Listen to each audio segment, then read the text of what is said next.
మీ ఈ ఈ జనరేషన్ డైరెక్టర్లు డైలాగ్ రైటర్లని తప్పించేస్తున్నారు, స్కిప్ చేస్తున్నారు అనేటువంటి ఒక విమర్శ ఉంది. అంటే అట్లా ఏం లేదు సార్. సార్ నేను చెప్తున్నా కదా, cinema screen writing is different sir. అవును. చాలా డిఫరెంట్.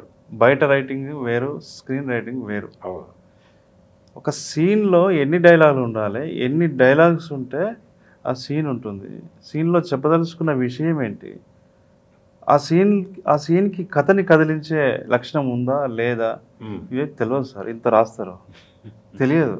అందుకనే చిరాకు దొబ్బి పక్కన పడేసి డైరెక్టర్లు రాసుకుంటారు. ఓకే. అందులో నుంచి తీసుకొని మళ్ళీ ఓకే. ఇప్పుడు అంత టైం ఇచ్చి అంత రాస్తే మళ్ళీ దాన్ని మనం రీడిజైన్ చేసుకోవాలి, రీఫైన్ అది చాలా పెద్ద పనే కదా. సో కాబట్టి డైరెక్టర్ ఇప్పుడు నాకు కథ చెప్పేటప్పుడు డైలాగ్, ఇప్పుడు స్క్రీన్ మీద ఉన్న ప్రతి డైలాగ్ రాసి ఉన్నదే. ఓకే. తర్వాత మళ్ళీ కొన్ని యాడ్ అయినా కానీ కథ చెప్పేటప్పుడే చెప్పాడు ఆయన. సో ఏంటంటే చాలా అపోహలు ఉంటాయి సార్. రైటర్స్కి సరైన గౌరవం లేకపోవడం అనేది సహజమైన విషయం. అది దాని గురించి నేను మాట్లాడను.